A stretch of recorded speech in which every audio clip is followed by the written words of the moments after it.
আমার আমার মনেই হয়েছিল যে আপনি সব জানেন, তাই তো খেলা সাজিয়ে রেখেছেন আপনি। পাশার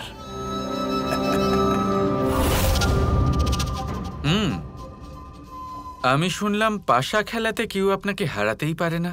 খেলার কড়িগুলো নাকি শকুনির ভাষাই বলে।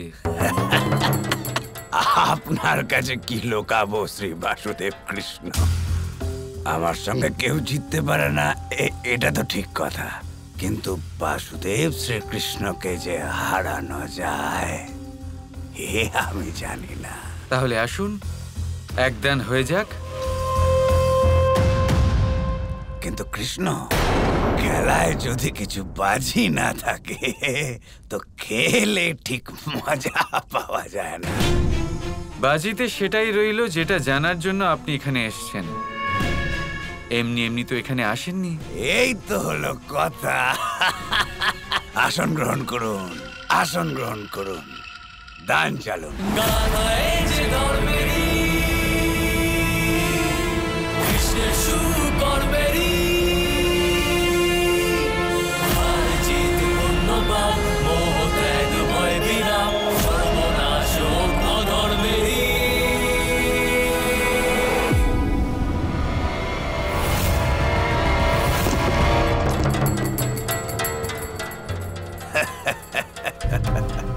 এই দান তো আমার হলো বাসুদেব।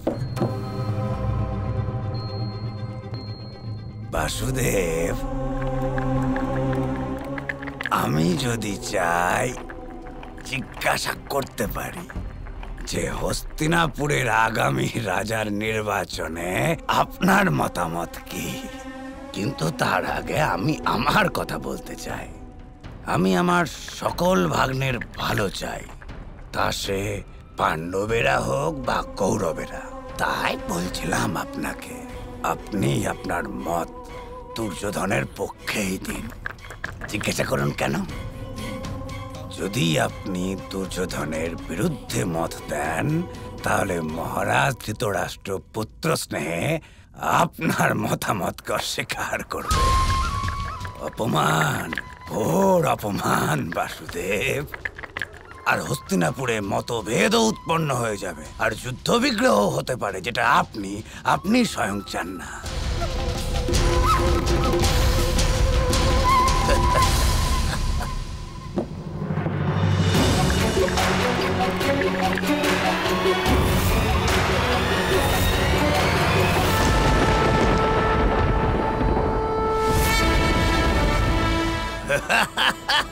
উত্তম, অতি উত্তম। আমার ধারণা একদম ঠিক। বাসুদেব, আপনি আমার সত্যিকারের প্রতিদ্বন্দ্বী। এবার দেখুন, এই দান তো আমি জিতে গেলাম, তাই তার সাথে আমিও আপনাকে একটা প্রশ্ন করে ফেলি। গান্ধাররাজ শকুনির কি মনে হয় যে কৃষ্ণ কি মত দিতে পারে? আমি নিজেই দ্বিধায় আছি যে আপনার মনে কি চলছে। কি দারুণ ব্যাপার মামাশ্রী। আমি তো ভেবেছিলাম যে পাশার সাথে সাথে মানুষের মনের কথাও আপনি জানেন। আপনি তো নিজেই দ্বন্দ্বে রয়েছেন। এটা তো অন্তিম দানেই জানতে পেরে যাব বাসুদেব। সাত,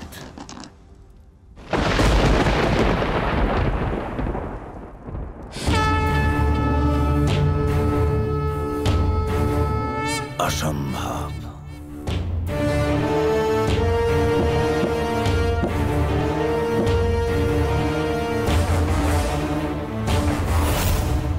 আপনি জিতলেন না গান্ধাররাজ। এই দান তো নিরপেক্ষ থাকলো। এবার সেই অনুযায়ী তো আমাকে অর্ধেক উত্তর দিতেই হবে। আমি আপনাকে শুধু এটুকু বলতে পারি যে যা কিছু আপনি বললেন তা আমি করতে পারবো না। না আমি পাণ্ডবদের মঙ্গল কামনা করি, না আমি কৌরবদের মঙ্গল কামনা করি। আমি চাই শুধুমাত্র ধর্মের মঙ্গল হোক। আপনি কার পক্ষ নেবেন? আপনি জেতেননি, প্রশ্ন করার অধিকার আপনার কাছে নেই মামাশ্রী। কিন্তু হ্যাঁ, একটা পরামর্শ আমি অবশ্যই দেব। এই পাশা খেলা একটু ভেবে চিন্তে খেলবেন। দেখুন, এমন কোনো খেলা খেলবেন না যা পাশা খেলা নয়, যুদ্ধের রূপ নিয়ে নেয়। এমন কোনো খেলা খেলবেন না যেখানে কড়ি দিয়ে নয়, রক্তের ধারা দিয়ে খেলা হবে হয়তো, যেখানে সমগ্র ভারতবর্ষের সাথে আপনারও প্রাণ সংকট হতে পারে মামাশ্রী।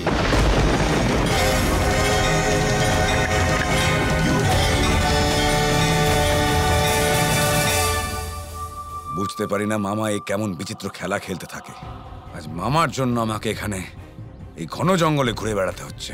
হয়তো আমাকে এখানে আজকে থেকেই যেতে হবে। কিন্তু যাই হোক, মামা, শেষ পর্যন্ত জিত আমাদেরই হতে হবে, ওই পাণ্ডবদের না।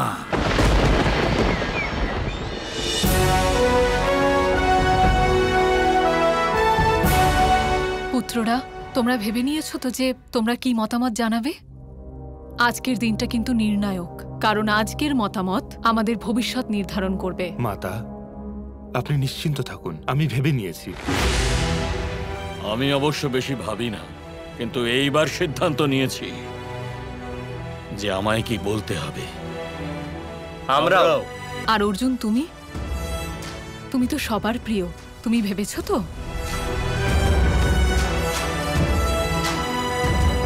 মা, আমি ভেবে তো নিয়েছি, কিন্তু ওখানে গিয়ে কি বলবো সেটা আমি সুনিশ্চিত করতে পারছি না। আমি মাধবের সঙ্গে একবার এই ব্যাপারে আলোচনা করতে চাই। যে মাধব আমাদের বোন থেকে এখানে নিয়ে এসেছেন, তিনিই হয়তো আমাকে সঠিক সিদ্ধান্ত নিতে সাহায্য করতে পারেন। কিন্তু আমি কাল রাত থেকে মাধবকে খুঁজেই চলেছি, জানি না উনি কোথায়। কিন্তু অর্জুন, এখন আর সময় নেই, সভা আরম্ভ হতে চলেছে। আপনারা প্রস্থান করুন, আমি পুনরায় ওনার সঙ্গে দেখা করার চেষ্টা করে আসছি।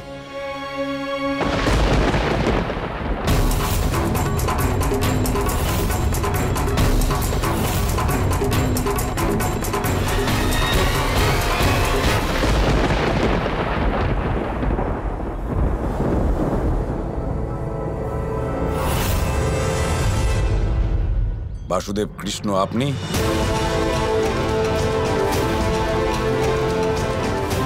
দুর্যোধন, সিংহ শিকার করতে এসেছিলে, বাহ। কিন্তু এখানে এই নিরীহ খরগোশকে মারার চেষ্টা করছো কেন দুর্যোধন? হয়তো আপনি এটা জানেন না বাসুদেব, খরগোশের শিকার সিংহের শিকারের থেকে অনেক বেশি কঠিন হবে হয়তো, কিন্তু এখানে নিজের শক্তি নষ্ট করছো কেন? কিছু মানুষ আছেন যারা তুচ্ছ তুচ্ছ কাজে নিজের সমস্ত শক্তি নষ্ট করে ফেলেন, আর পরিণামে অপমান তো সহ্য করতেই হয়। আর এত পরিশ্রম যে করে ফেলেন, কিন্তু তার উচিত ফল পান না। এই খরগোশকে মেরে তোমার কি হবে? খুব বড় জোর হয়তো এক বেলার ভোজন, তাও হয়তো সেটা পর্যাপ্ত হবে না। কিন্তু যদি সিংহ মারতে পারো, তাহলে ভরপেট ভোজন পাবে, আর তার সাথে তোমার কীর্তি এবং যশ। নিজের সমস্ত মনোযোগ, নিজের সমস্ত শক্তি উচিত স্থান এবং উচিত লক্ষ্যে একত্রিত করো যুবরাজ।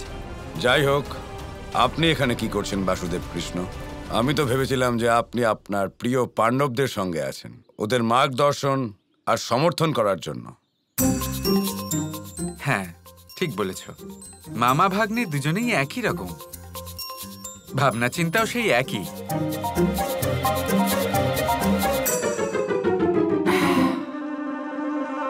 কিন্তু দুজনের ভাবনাই ভুল। আমি কিন্তু আপনারই মতন নির্দোষ। যেরকম আপনি এখানে এসেছেন সব ছেড়ে ছুড়ে, ওদিকে এত গুরুত্বপূর্ণ সিদ্ধান্ত নেওয়া হচ্ছে, সেই সব ছেড়ে এখানে কেন? যাতে ওখানে থাকলে সমস্যা আরো জটিল না হয়ে পড়ে, তাই না? আমিও এই জন্যই এখানে এসেছি, যাতে সমস্যা জটিল না হয়। আর তুমি এই পরিবারের সদস্য হয়েও এই ঝামেলায় পড়তে চাইছো না, তবে আমি কেন পড়ি? Kৃষ্ণ কৃষ্ণ কৃষ্ণ কৃষ্ণ